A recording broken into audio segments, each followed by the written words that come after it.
Hey guys, this is John from US Dash Camera. Today I got a review on the myGEKOgear Orbit 950 dual dash cam. Now this was sent to me for review by myGEKOgear.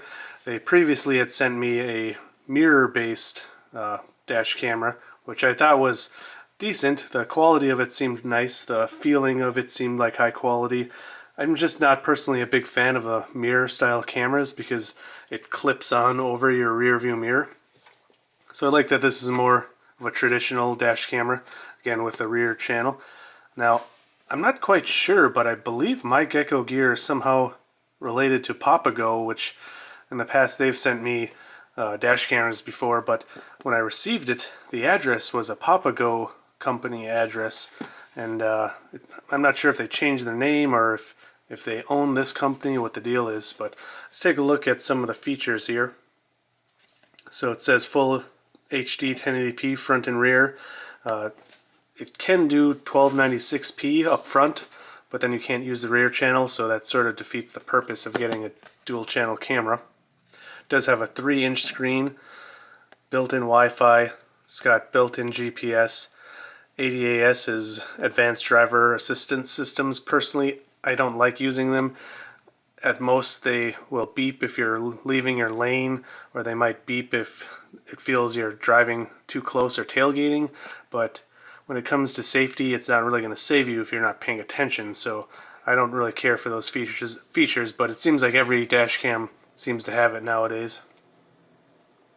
So that's just in a different language. Now it does have a parking mode also. Unfortunately, it's not any sort of fancy, there's no automatic buffered parking mode like from Blackview, Thinkware, or even Viofo now, who does have buffered parking mode. It's just a simple feature where if it senses an impact, it starts recording.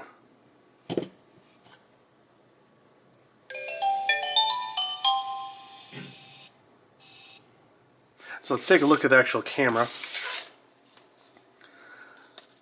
This camera, similar to the previous myGEKOgear camera, feels actually really nice. Like the texture of it feels sort of like a soft touch plastic. It definitely seems a little higher end than a lot of cheaper Chinese cameras. Now I should point out this is $180 for this 2-channel system, and you can get this at Best Buy, so that's one thing that they told me, and that's sort of I think a selling point for some people, because in the US, I'm not sure if they're going to carry it in stores, but of course you can ship it to a store, and if you have any issues, I would assume Best Buy allows you to return items to a store. So if you're not a big fan of Amazon, then you have that choice. Now you'll see, whoops, it does still have the sticker on there, and same with the rear camera. This is the second one I received from them, and we'll talk about why when we get to the Wi-Fi section. But what's interesting about this is it goes like that, so you can mount it however you want and then tilt the lens where you want. The mount is an adhesive mount. This is one thing I actually don't like about the camera. So you can remove it, and then it uses, looks like a mini USB port. Then up top there's a power USB port, and then the rear camera. And from what I recall, I believe this is actually proprietary USB. I don't think that's regular USB. When I tried plugging in a mini USB, it didn't work. I had to connect it to the mount. Whoops. Accidentally turned it on. So as you can see here, it does have a battery. So that's one thing some people might not like. People tend to prefer a supercapacitor because that can handle hot or extreme cold temperatures much better than a battery. And they insisted to me that the parking mode only works if you're hardwired or connected to a power bank or something, but when I turned parking mode on and impacted the camera while it was on, it would turn on and start recording. So I'm not sure what the deal is. I even had them ask the engineers or whoever, and they insisted that you needed the hard wiring kit for the parking mode.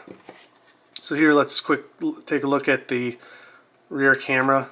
It only tilts up or down. It doesn't tilt left or right. You can see here you might have issues on a really vertical window where it's going to be pointing down quite a bit. It also uses a proprietary connector which connects here, and then this connects to the main camera.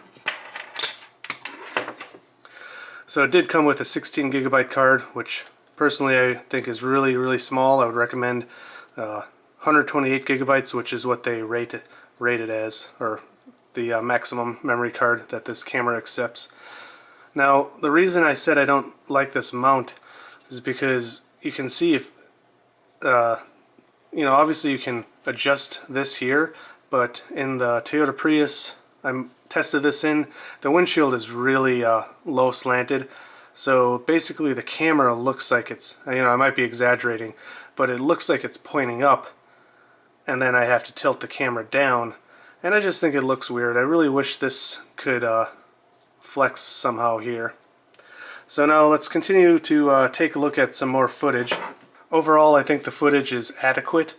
It's like I said a few times, it's 1080p in the rear in addition to the front, and it looks okay, but I don't think it's gonna win any awards or really blow anyone away these days.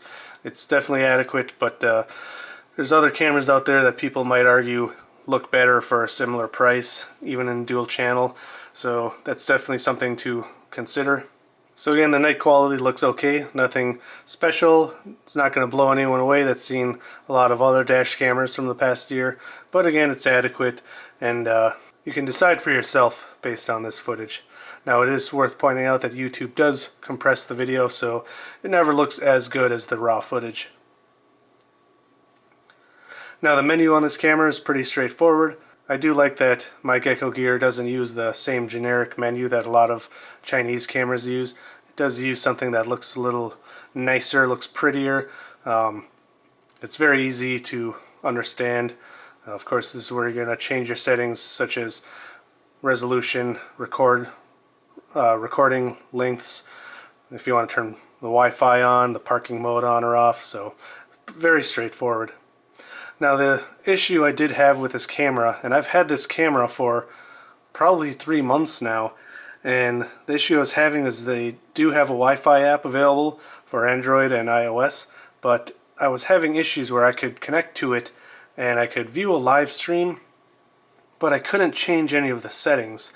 So I told them I was having this issue, and I told them if they wanted time, I'd let them try to fix the app before I gave a full review on it, because I wanted to give them a chance, and it took a while. They tried giving me a new firmware, and it ended up being the same firmware that I already had. Actually, gave them a little bit more time, and finally they did give me a new firmware, and when I tested the new firmware, most of the app worked.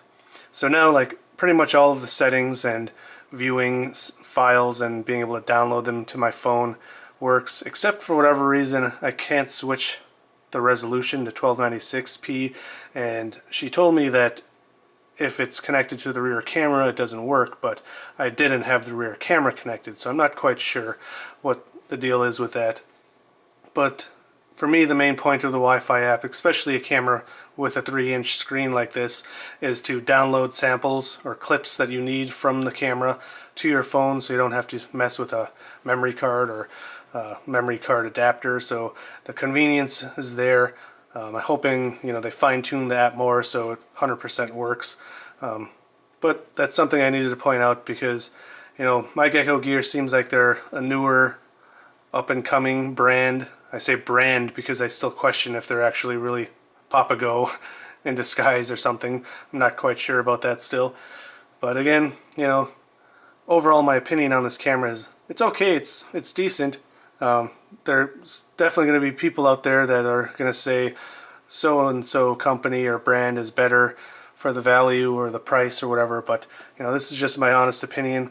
I think myGEKOgear has room to improve, and if they do continue to keep improving, I think they're going to become a one of the better dash cam companies out there, especially since they do have the support of Best Buy and warranty and things like that. So it's definitely worth looking into, at least if you're considering them.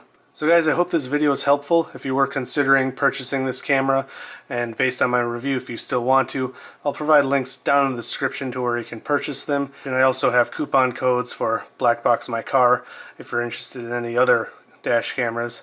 So if you enjoyed this video, I'd appreciate it if you hit like and subscribe. I got other reviews coming in the near future, of course. And as usual, drive safe. Thanks for watching, and I'll see you next time.